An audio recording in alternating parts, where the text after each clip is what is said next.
आज बात उस ग्रुप की जो चीन की रातों की नींद उड़ा सकता है।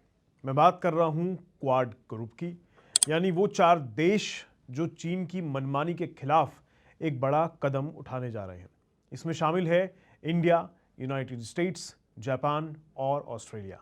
इन चारों देशों ने मिलकर क्रिटिकल मिनरल्स, मैरीटाइम सिक्योरिटी और एनर्जी सिक्योरिटी पर नए बड़े प्लान अनाउंस किए हैं और ये चारों मिलकर दुनिया की सबसे बड़ी सप्लाई चेन स्ट्रैटेजी बना रहे हैं, जिसका सीधा असर मैन्युफैक्चरिंग, सेमीकंडक्टर, ईवी बैटरीज और डिफेंस इंडस्ट्री पर पड़ने वाला है। अब सवाल यह है कि आखिर ऐसा क्या हुआ है जो क्वाड को अचानक क्रिटिकल मिनरल्स पर इतना बड़ा कदम उठाना पड़ा है। क्या यह सीधा चाइना के खिलाफ इकोनॉमिक स्ट्रैटेजी है और क्या इसका कोई बढ़िया फायदा या नुकसान इंडिया को भी हो सकता है? क्या इंडिया एक नए जियोपॉलिटिकल खेल में फंसने तो नहीं जा रहा? तो वीडियो को अंत तक जरूर देखिएगा, क्योंकि आज हम सिर्फ खबर नहीं समझेंगे बल्कि ये भी जानेंगे कि दुनिया चीन से इतना डर क्यों रही है, क्वाड का असली गेम क्या है और क्यों आने वाले टाइम में ईवी, इलेक्ट्रॉनिक्स और सेमीकंडक्टर इंडस्ट्रीज का पूरा खेल बदल सकता है। तो सबसे पहले समझते हैं कि आखिर ये क्रिटिकल मिनरल्स जिनका मैं शुरुआत में जिक्र कर रहा था वो क्या हैं।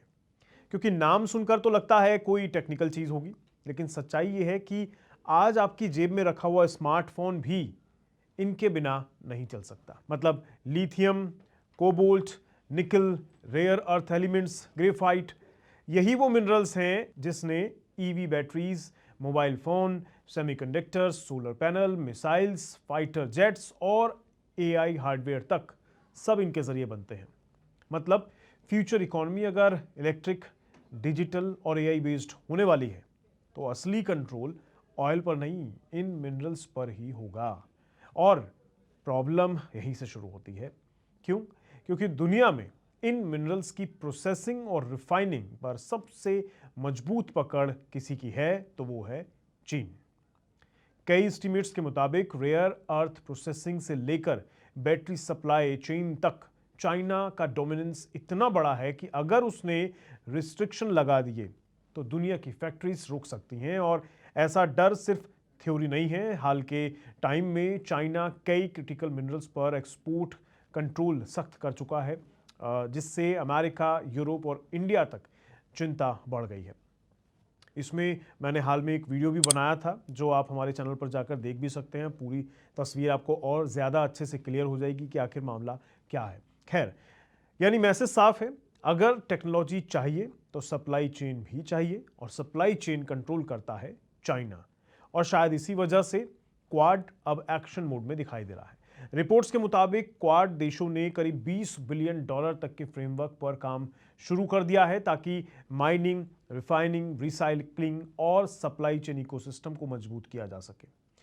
सीधी भाषा में समझें तो चाइना ऑल्टरनेटिव इकोसिस्टम बनाने की तैयारी चल रही है। मतलब अगर चाइना सप्लाई रोक भी देता है तो दुनिया के पास दूसरा ऑप्शन भी होना चाहिए। लेकिन मुद्दा सिर्फ मिनरल्स तक सीमित नहीं है। क्वाड ने दूसरा बड़ा फोकस रखा है मैरीटाइम सिक्योरिटी पर। अब आप सोच रहे होंगे, मिनरल्स की बात में समुद्र कहां से आ गया? असल में दुनिया का बड़ा ट्रेड समुद्र के रास्ते होता है। Oil, gas, electronics, raw materials सब शिपिंग रूट से आते जाते हैं। और इंडो पैसिफिक रीजन यानी इंडियन ओशियन से लेकर साउथ चाइना सी तक ग्लोबल ट्रेड का सबसे बड़ा हाईवे माना जाता है ये समुद्री रास्ता। लेकिन प्रॉब्लम यह है कि यहाँ टेंशन लगातार बढ़ती रहती है। साउथ चाइना सी में चाइना की एग्रेसिव प्रेजेंस, ताइवान इशू और शिपिंग रूट्स पर बढ़ता स्ट्रैटेजिक प्रेशर, इसी वजह से क्वाड अब मैरीटाइम सर्विलेंस बढ़ाने की बात कर रहा है। मतलब ships monitoring, sea route security, undersea cable operations, maritime intelligence sharing, इन सब पर ध्यान दिया जाएगा। और ज़रूरी भी है, क्योंकि अगर ट्रेड रूट्स अनसेफ हुए तो ग्लोबल इकोनॉमी हिल सकती है। अब यहाँ एक तीसरा एंगल भी है, एनर्जी सिक्योरिटी का। मतलब Iran crisis, middle east tension और ऑयल सप्लाई फियर के बीच क्वाड देशों ने एनर्जी कोऑर्डिनेशन फ्रेमवर्क भी लॉन्च किया है। मतलब अगर कहीं ऑयल डिस्ट्रप्शन होता है, सप्लाई चेन टूटती है या शिपिंग रूट्स पर खतरा आता है तो मेंबर्स कंट्रीज जो हैं इस क्वाड के, वो कोऑर्डिनेशन करके नुकसान को कम करने की कोशिश करेंगे, क्योंकि आज दुनिया ये समझ चुकी है कि ऑयल सिर्फ एनर्जी इशू नहीं है, इकोनॉमिक सिक्योरिटी इशू भी है, और बल्कि बड़ा इशू है, क्योंकि वो जिसके हाथ में है वो दूसरों को कंट्रोल कर सकता है। जो हम देख भी रहे हैं, जो हाँ युद्ध चल रहे हैं वहाँ की वजह से, चाहे ईरान ने जैसे इस समय कंट्रोल कर रखा है, तो वो ज़्यादा बड़ी समस्याएं पैदा होती हैं। लेकिन सवाल ये है कि क्या ये सब चाइना के खिलाफ है? ऑफिशियल स्टेटमेंट कहती है नहीं, क्वाड किसी देश को टारगेट नहीं कर रहा है। लेकिन जियोपॉलिटिक्स में बातें हमेशा सीधी नहीं बोली जाती हैं। जब आप critical mineral supply chain control, maritime pressure और इकोनॉमिक दबाव जैसी बातें एक साथ सुनते हैं, तो इशारा किस तरफ जाता है ये समझने के लिए देखिए एक्सपर्ट होने की ज़रूरत नहीं है, क्योंकि रियलिटी ये है कि चाइना की सप्लाई चेन ताकत और इंडो पैसिफिक इन्फ्लुएंस को लेकर अमेरिका और उसके पार्टनर्स लंबे समय से चिंतित हैं, और क्वाड उसी स्ट्रेटेजी का हिस्सा माना जा रहा है। अब सबसे जरूरी सवाल, इंडिया को इससे क्या मिलेगा? देखिए, अगर चाइना प्लस वन स्ट्रेटेजी तेज होती है, अगर दुनिया चाइना के ऑल्टरनेटिव की तलाश करती है, अगर इलेक्ट्रॉनिक मैन्युफैक्चरिंग शिफ्ट होती है, तो जाहिर तौर पर इंडिया को बड़ा फायदा मिल सकता है। क्यों? क्योंकि इंडिया पहले से ही सेमीकंडक्टर, इलेक्ट्रॉनिक्स, ईवी इकोसिस्टम और मैन्युफैक्चरिंग पुश पर काम कर रहा है। एप्पल प्रोडक्शन बढ़ रहा है, फैक्ट्रियां लग रही हैं, पीएलआई स्कीम चल रही है, और अगर क्वाड सप्लाई चेन डाइवर्सिफिकेशन को सीरियसली आगे बढ़ा देता है तो इंडिया फ्यूचर में मैन्युफैक्चरिंग हब भी बन सकता है। लेकिन यहीं पर रिस्क भी है बड़ा, क्योंकि इंडिया ब्रिक्स का भी हिस्सा है। ब्रिक्स आप जानते ही हैं, जिसमें ब्राज़ील, रशिया, चाइना और साउथ अफ्रीका के साथ इंडिया शामिल है।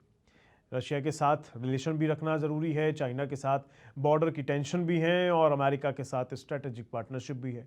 मतलब इंडिया को बैलेंस बनाकर चलना पड़ेगा, और सवाल ये है कि क्या इंडिया इस नए ग्लोबल गेम का विनर बनेगा, या फिर बड़े देशों के बीच बैलेंस बनाते बनाते फंस जाएगा? कमेंट करके आप ज़रूर बताइएगा, क्या क्वाड सही डायरेक्शन है, या इंडिया को न्यूट्रल रहना चाहिए? क्योंकि एक तरीके से अगर देखा जाए, एक तरफ क्वाड जो अलग कंट्रीज़ हैं, दूसरी तरफ ब्रिक्स, ये अलग कंट्रीज़ हैं, दोनों के खिलाफ आपको काम करना है।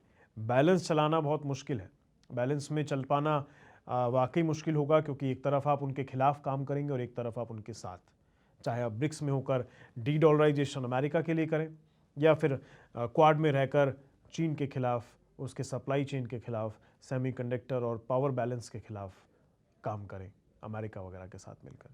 तो दो-धारी तलवार है और इंडिया बीच में है। देखते हैं क्या होता है। बाकी आपकी क्या राय है इस मुद्दे पर? अपनी राय को कमेंट बॉक्स में ज़रूर बताइएगा। आज के लिए इतना ही, दीजिए इजाज़त। नमस्कार।